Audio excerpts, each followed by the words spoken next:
Finola, thank you for handing that letter to me. What you went through was really awful, but the really important thing is we heard you. We passed that bill. We stood firm on the side of working people, and it is now, Finola, the law of the land for you and for every single person in this country to finally enjoy the protections you deserve at work. Sick pay from day one, paternity leave from day one, fire and rehire scrapped, protection for whistleblowers, no more gagging orders on sexual harassment, no more exploitative zero-hour contracts, stronger collective consultation rights, and I know how important that is for shop workers. And underpinning all of that, a proper living wage, the embodiment of the simple demand that has always guided the Labour movement, a fair day's pay for a fair day's work. That is what we've delivered together. That is a Britain fair for all. And delegates, it's more than just a change in the law, because as Finola said in another part of her letter, we faced huge resistance. I mean, we announced those proposals back in 2022, nearly 4 years ago now. And from day one, some people wanted to stop it at all costs. It's a reminder for all of us that everything in politics, everything that the Labour movement has achieved over the years, it's always hard won, hard fought for, everything. You have to stand firm. You have to stand together. You have to fight. But when we do that, then together we send a message to every corner of our country, to the shop workers, but also to the cleaners, the carers, the drivers, the technicians, cooks, bartenders, the working people of this country, that whatever your job, whatever your background, you deserve security, respect and fair pay at work. That is the Britain we're building, a country that is fair for all.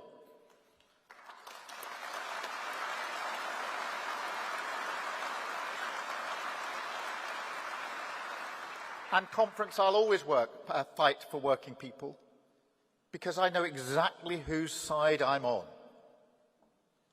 Let me tell you about another worker, a carer, works long hours on low pay, year after year after year. She was a care worker during the pandemic, 14-hour shifts, often overnight. And, you know, in the pandemic, just like Finola, some care workers didn't have sick pay. So if they were sick, they had to stay at home and simply not get paid at all. In the pandemic, as we were all clapping them, recognising what they were doing for our country. Well, delegates, that care worker is my sister. And every day I ask myself, does Britain work for her? Does Britain work for people like my late brother? I had a life touched by opportunity. I grew up working class, and I've been lucky. But Nick, my brother, he had difficulties learning and spent his entire adult life going from one job to the next. Does Britain work for people like him? Because there are millions of people like that. People who've been ignored by politics for years. People who don't get the dignity and the respect that they deserve, and who don't get the opportunity to go as far as their talent and effort would take them. So yes, I know whose side I'm on. I'm on the side of the young people whose gifts lie in their hands, who work hard, want their talents to be recognised, just want an opportunity in their community. That's why I'm boosting apprenticeships, setting up new technical excellence colleges, investing in special needs education and giving every young person in the country struggling to find work the guarantee of training, work support or an apprenticeship. I'm on the side of children who during austerity had to go to school without breakfast, cold because they couldn't afford to put their heating on, tired because the same thing happened yesterday and the day before that and the day before that. That's why I've extended free school meals. That's why I'm setting up breakfast clubs in every primary school. And that's why I ended the shameful two-child benefit limit, lifting nearly 500,000 children out of poverty and giving them the chance that they deserve in life.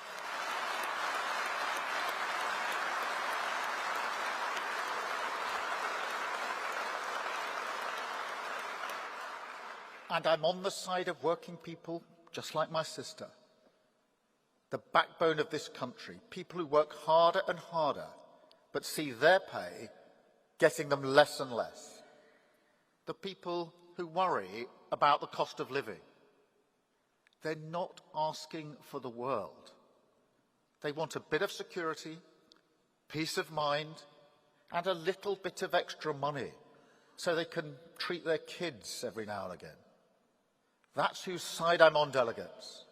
That's why I've frozen rail fares, frozen prescription charges, given renters more power, capped ground rents, raised the living wage to a record amount. And why, whatever happens in the Middle East, we've cut your energy bills and we have capped them until July. Delegates, that's another thing that I will always stand firm on. I will never let this country be dragged into a war that is not in our interests. Never!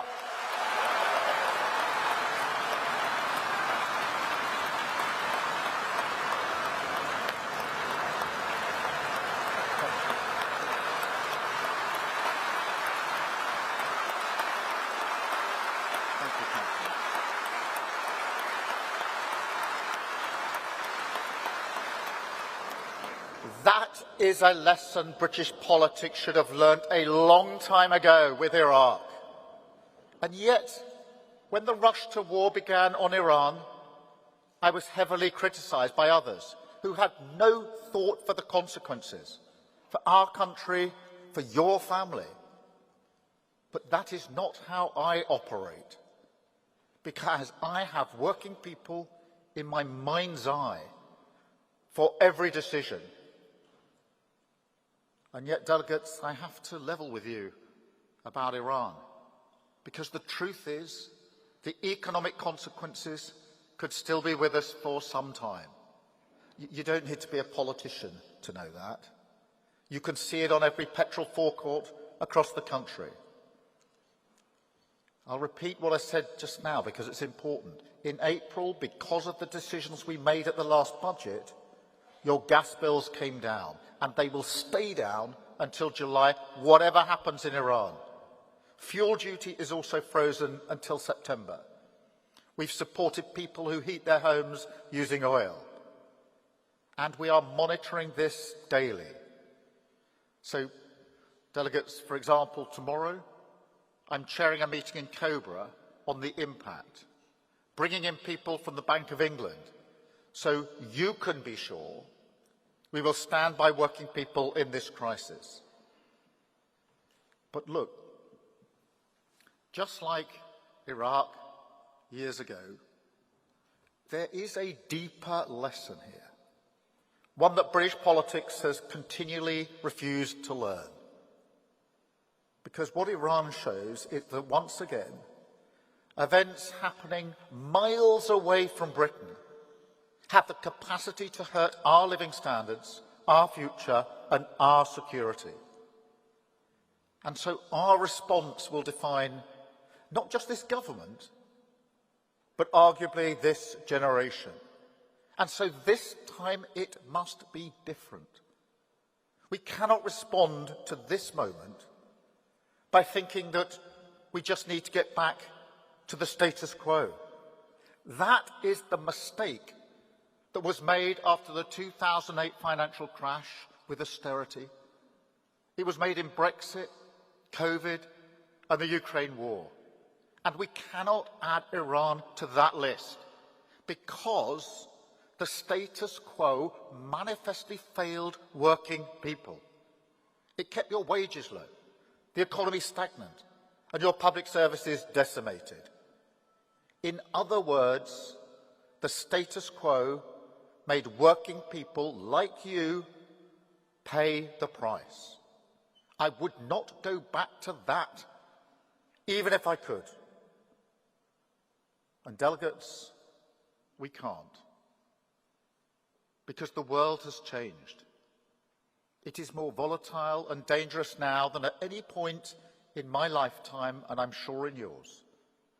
It will test and test again every element of our security, our economic security, our energy security, our defence security. That's why we've had to confront such difficult decisions. We're working at pace to give Britain a stronger foundation, trying to make us a more resilient country, so we can weather not just this storm, but all the storms that are going to be much more frequent in this dangerous world. It's about resilience. That's what gives us security and control. Without it, we are constantly pushed off course by events beyond our borders. But with it, we have the power to act. We can strengthen our security, take control of our future, and with that control, we can deliver the fairer Britain that working people want to see. Now, you can see this in everything that we've done before and during the Middle East crisis. Yes, we capped your energy bills, but we also invested in clean British energy. That is the only way to free us from tyrants like Putin, who can manipulate gas prices. And so we've backed British power, taken control of our energy security. Yes, we've stayed out of the war, but we've also rebuilt our alliances in Europe, boosted our defences with the single biggest sustained investment since the Cold War, backed British jobs and taken control of our defence security. And yes, we've taken steps to push your wages up as you deserve. But we've also launched an ambitious industrial strategy, repaired the public finances, and given ordinary people in places like Blackpool the power to decide for themselves how we rebuild together. That's our Pride in Place investment programme. We put those with skin in the game in charge of their community to give you and them more control over what matters to you.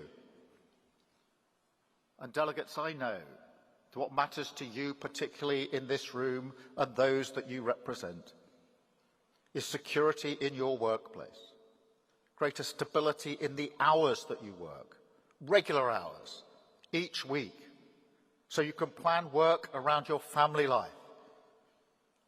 This is my point. Security isn't something that is delivered by government. It is something that has to be felt. And you should feel safe and secure in your workplace. That is fundamental. It is your right. Now, I started, obviously, reading out Finola's letter. And when you do that with a letter during a speech like this, you can give the impression, you know, that this example is extraordinary. But it's not, is it? Finola's experience is the kind of thing that happens every day right across this country.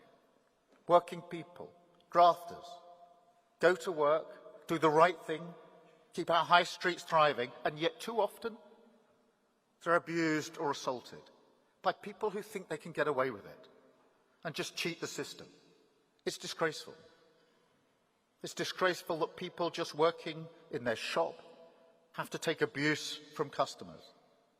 It's disgraceful that people feel sick to the stomach thinking about how they're going to get through the day. And it's disgraceful that people can have their lives and livelihoods ruined by persistent shop theft. So first of all, I want you to know that we see this. We're not going to dismiss it. We're not going to fob you off with half measures.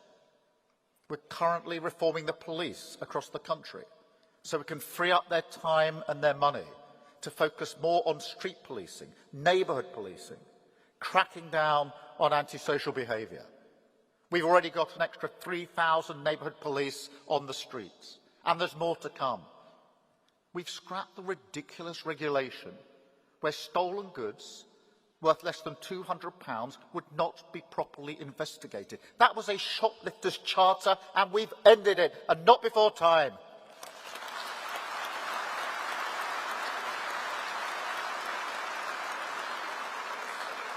And we've toughened up punishment too. We're giving police stronger powers, making the abuse and assault of retail workers a specific crime, giving you the same protections as emergency workers, and you deserve it.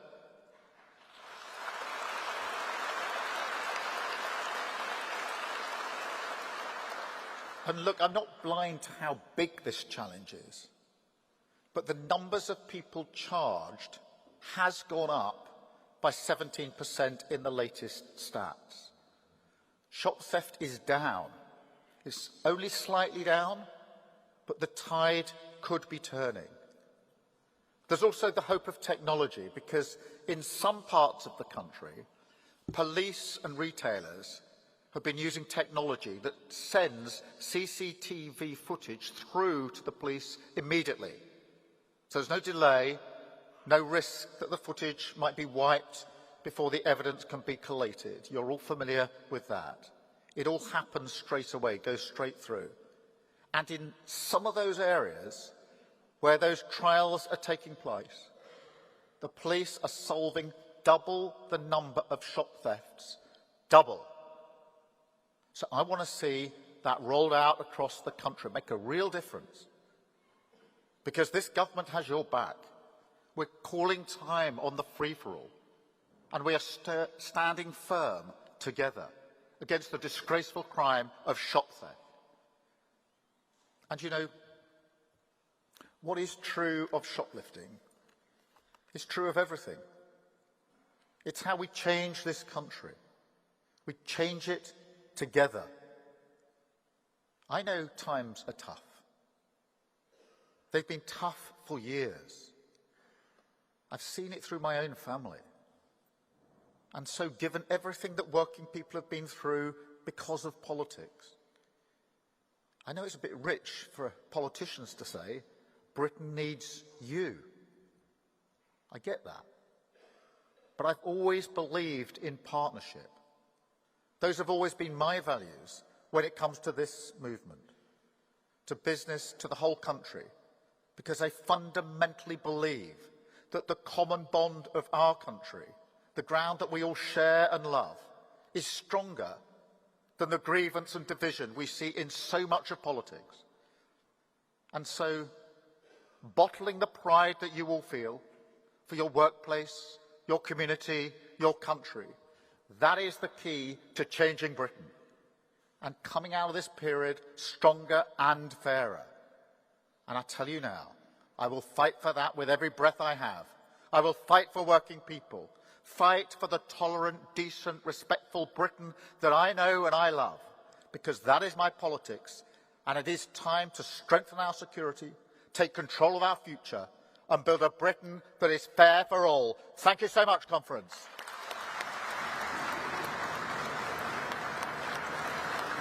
Thank you. Thank you.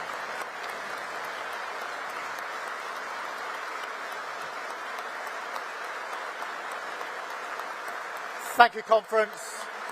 Thank you, Joanne. Thank you, Finola. Thank you to all of you and all of your members. Thank you very much indeed. Thank you.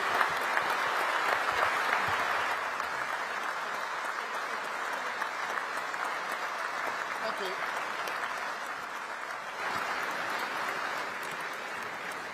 Thank you very much, Keir. That was a great address to conference, and we really appreciate what you did coming, giving your time to us today.